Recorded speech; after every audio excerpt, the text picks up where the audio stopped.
and the days that I keep my gratitude higher than my expectations. Well, I have really good days. All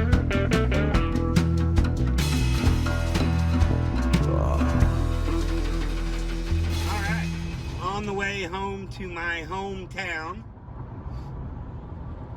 Seems that the class that was 1 year ahead of me is having their class reunion this weekend, and I had a couple of requests to come join them. We had a pretty close school, depending on what grade you were in, 2 or 3 years above or below either direction. We were all pretty much a pretty tight group. But me and Hay, there's my dog Hay. Me and Hay are gonna go hang out, go do something with informal tonight with a group, and then tomorrow there's a dinner, and I guess there's a golf tournament, and hell, I don't know. But I'll catch up with some other stuff when I get a little bit closer. I'm about 20 miles out right now. Great morning this morning though, huh? Bitcoin taking a pretty nice little jump, bringing the rest of the market with it as far as USD comparisons. Pretty exciting stuff. I did a pretty fortunate scalp this morning on Ohm. If I would have started it when I started thinking about it, I'd have made more, but made a pretty little decent gain on some Ohm, and then flipped it back and had it back into the staking pool before the staking period ended. So that worked out. You can kind of see what they do. Those whales, you can kind of see what they do. And we've been talking about that for a couple of weeks. Oh, there's a nice long train. But they do it all the time. They do it all the time. As far as U.S. news,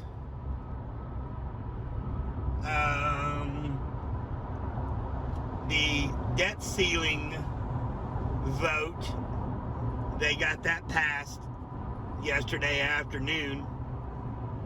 And it's so funny, even when there is no drama, the media still has to have it, the drama,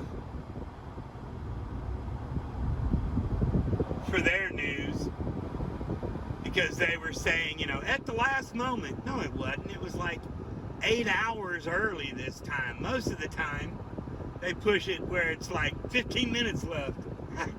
There was plenty of time left this time. But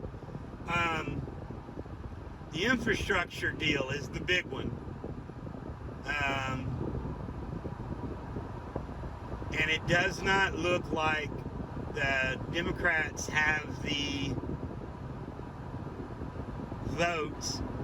Well, I mean, they don't have the votes in the Senate to get it pushed through. So they have to agree on a compromise bill, which is $2 trillion left, and the Uber left, they're upset because they want 3.5 trillion plus the 1.2, so closer to 5 trillion. And now they're saying, well, if we can't have this, we're not going to vote for that. So I'm sure they'll fall in line. Democrats usually, especially in the House of Representatives, regardless of what's good for their constituents, they usually pull together at the 11th hour and pull it through, unlike Republicans when they had the majority in the House and the Senate in Trump's first 2 years in office. But they're going to have to push through a lower number because it's just not going to clear the Senate. And I don't know what kind of effect that's going to have on the markets. I mean, I understand that the credit limit vote was going to have an impact on the market. It's usually a bullish response whenever they decide to print money. But guys, you got to look at the big thing here. You cannot be saying, yeah, let's get this thing passed because it'll make my bags pump. You're going to get screwed every which way imaginable if they push through that 3.5. And again, they're not going to get it past the Senate, so thank you, Lord. And actually, quite frankly, it's going to help the Democrats if they don't get it passed through in the midterm elections. Because that would have really kicked inflation into a higher gear. But that's where all those invading your privacy and wanting the banks to report to the IRS every time you have a transaction of $600 or more, regardless of tax implications. That's where all that crap comes from, and that ain't no good. So, thank you, Lord, that it doesn't look like that's going to go through, at least at that degree. So, we'll see whatever they can come to terms with as far as this infrastructure bill. But, all right, well, I'm going to cut off the camera. I'm going to turn it back on when I get off the main highway up here. Got some things to show you and some stories to tell you. All right, now this is a road that wasn't here when I was growing up. But this is Hewitt, Texas. This was all nothing but fields when I was growing up. This is where a lot of people used to come out and go dove hunting out here. But our school is really made up of 3 communities in those days. And you can look on a map. Woodway, Texas, which is a suburb of Waco. Hewitt, Texas, which is a lot bigger now. All these homes that are still going up over here, none of this was here when I was growing up. But it had the most land to grow. And part of McGregor, there's some arbitrary line out there. But Woodway, pretty much landlocked, and there wasn't much room to build any houses out there after they tore up all of our woods where we used to go exploring and play and all that good stuff growing up. But Hewitt always had room to grow. We were, as far as the size of our school, we were never very big school. We were always like the second from the top as far as how big it was. But Woodway, since it was landlocked, and by the time I graduated, pretty much all the land that you could build on was already built on. There weren't any multi-family dwellings, apartment complexes. And because of that, and also our school was while it was a public school, it was pretty much a private school because the school taxes in that area were really, really high. So there weren't a lot of lower income families in the area, and quite frankly, I mean, middle class was more than it is today, but still, I mean, a lot of people just paid more than they could really afford just to have their kids in that school. I want to say we were like the 3rd or 4th ranked public school in the state of Texas, all through my going to school there. And things were different back then. I mean, The reason that our class and our classmates are still so close is because I would say the majority of the students in the school were there at least from 3rd or 4th grade all the way to graduation, and there's a big core that were there the entire 12 years from first to 12. Now this used to be a two-lane road. And a lot of the stuff that you see back there wasn't there either. But this was a 2-lane road back then. But, I mean, just in my graduating class, we had, and my graduating class was 265. But just out of that 265, we had 2 students that were nominated to go to the Air Force Academy and graduated and retired from the Air Force. And then me, who I was at West Point Prep School. I got a state trooper here. Let me lower this phone. Now again, this was a 2-lane road back in those days. But here in Texas, football is king. I'll show you the football stadium I grew up playing in. And I'll tell you a funny story. Now, after the BP oil spill, me and the kids, I moved them back here because as a single parent, the one thing I did not want to have to worry about was where they were going to school. So I came back here. Now, the really cool thing was a lot of their teachers and even principals and vice principals I grew up with and knew since 3rd grade. Now, this is now the middle school. When I was growing up, this was the high school. I want to say my sister's class, and she was 4 years older than me, was the first class to actually go through all 4 years here. But it's a pretty nice school, and they've added a lot on since I was here.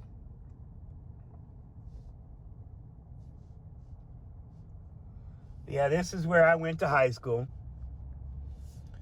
And over here's the football stadium. The baseball field. The baseball field.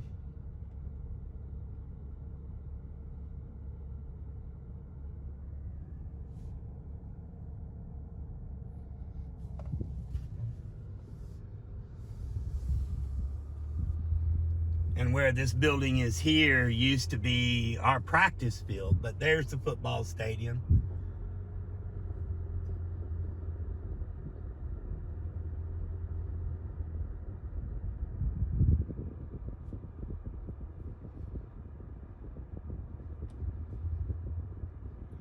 But now the class sizes have quadrupled because they've gone in, and like I said, all that land that when I was growing up was nothing but fields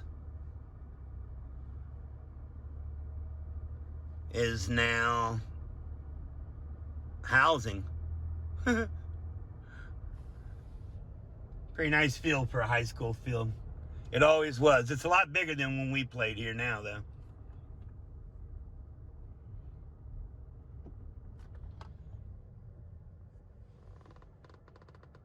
Can you see the scoreboard? Yeah, you can see the scoreboard.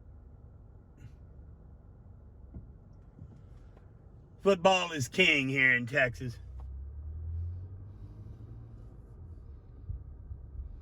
And then now, this field over here used to be another practice field, but now I guess it's where the junior high games are played. Soccer became a thing here my senior year, so that would have been 1982.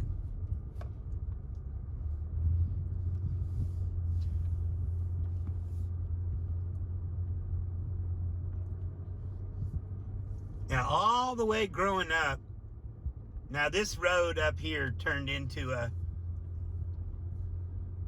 4-lane road I guess, my junior or senior year. But it used to be a 2-lane road. And all this land, so this is Hewitt. Now, Woodway is the next little town up, but all this land between where we are right now in Hewitt and where we're going up there, Woodway, was just vacant. Again, man, you know, people talk about guns. Man, you during two-a-days,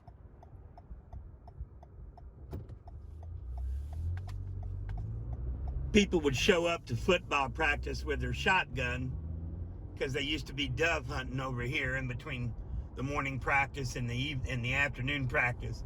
But all these businesses that you see here now, all these restaurants, and there's even like a big Walmart and everything up here, all they had to do, either Hewitt or Woodway, all they ever had to do was one of them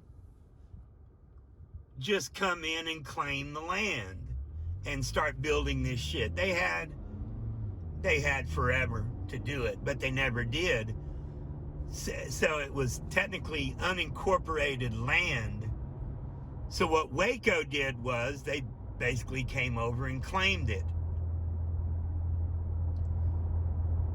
That's the M&M Mars plant right there.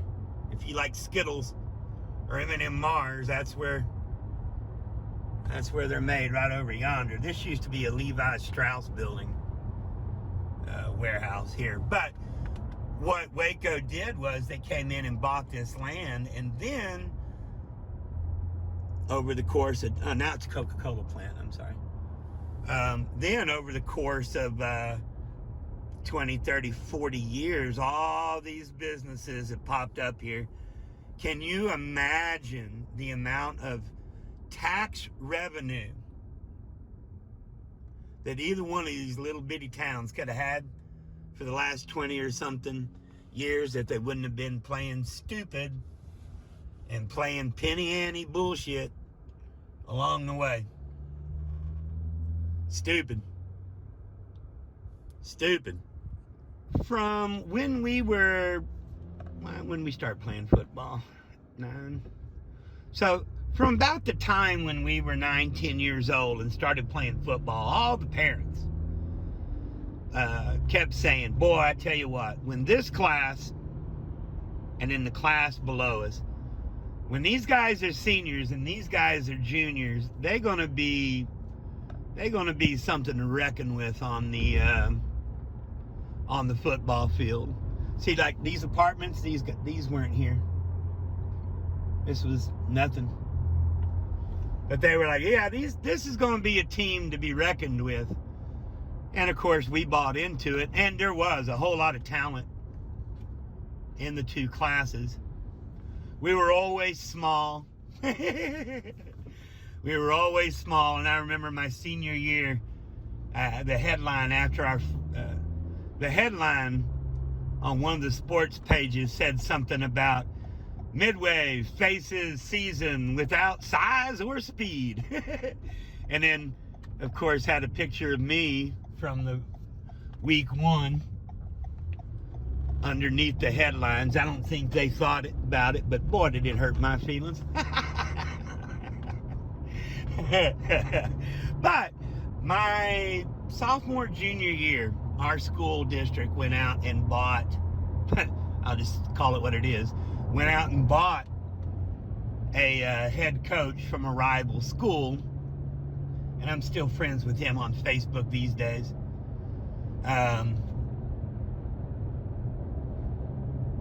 Good coach, good man. And his specialty on offense was the veer offense. Now, for those of you who don't know high school football, don't know American football, the veer offense is an option. There's some plays that are called, but it's multi-option. I mean, you either hand off, or you pitch, or you pull back and pass, or you run it yourself. And it's a great offense. But it's a great offense if you've got a whole lot of speed. Now, we were pretty Caucasian. Now, we always won district and even stayed a couple of times in track and field, but that did more because the middle to long distance races and then all of the field events, the more skilled events like pole vault, high jump, broad jump, shot put, discus, and everything. I mean, we were always in great shape, but we weren't the fastest. So like in track, in the 100 and the 220, you know, we weren't all that. But when you came to the half mile and the mile and then the mile relay, then nobody could touch us as far as running, and even in longer distance cross country. But we were a little white and not as fleet of foot as a team needs to be to run the veer offense successfully. I think we tied the first game, we lost the next two, and then we had our off week. And to our coach's credit, in that off week, they threw the playbook in the trash can and just said, all right, this ain't working. And they came up with a new offensive strategy. But during that week, when we were putting that offensive strategy together, boy, they worked our asses off. So when we talk about going back to the drawing board, that's exactly what we did. And this is the street I grew up on. And they had all the quarterbacks and the running backs over here in their thing, learning their new plays. And then they had all the linemen and the receivers over in another area. And all we did was beat the living shit out of each other until they finally blew the whistle. This is the house I grew up in right here.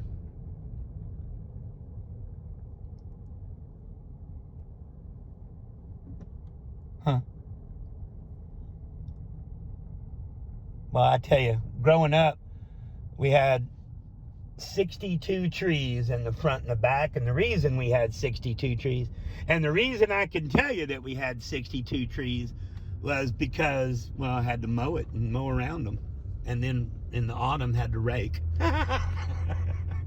But they put these 4x6 boards on the ground, and they had the linemen. Basically, you straddled the board and they blew the whistle, and the one guy had to block the other guy, and the other guy's job was to try to get by him, and he basically beat the hell out of each other. Now all this land right here, up until late in my high school career, this was all our woods. These were our trails. This is where we played growing up. But basically, you just beat the living hell out of each other until they blew the whistle again. And it's not like high school or even college today that throw the ball so much. I mean, there was a lot of running plays going on. I was a receiver, and so guess what? I got to go practice blocking with all these big guys. But we only lost one game the rest of the season. So I guess what I'm trying to tell you is sometimes when you've got a plan in place and it ain't working out the way that you had originally planned, sometimes you either A, stick with the plan and hope it works out, or B, you go back to the drawing board and you reassess what's going on and you make a new plan. Now, I don't give financial advice, you guys know that, but sometimes the definition of a man is sticking with your plan and then hoping you're right. And sometimes the definition of being a man is being grown up enough to realize that your plan ain't working out and go back to the drawing board. But anyway, that's pretty much it. But we will talk to you later. And boy, was it a good day to see such a surge in the market, huh? You guys take care. Rock on. Rainbows, lollipops, unicorns, sunshine, and all those good things. And we will talk at you later. Vaya con huevos.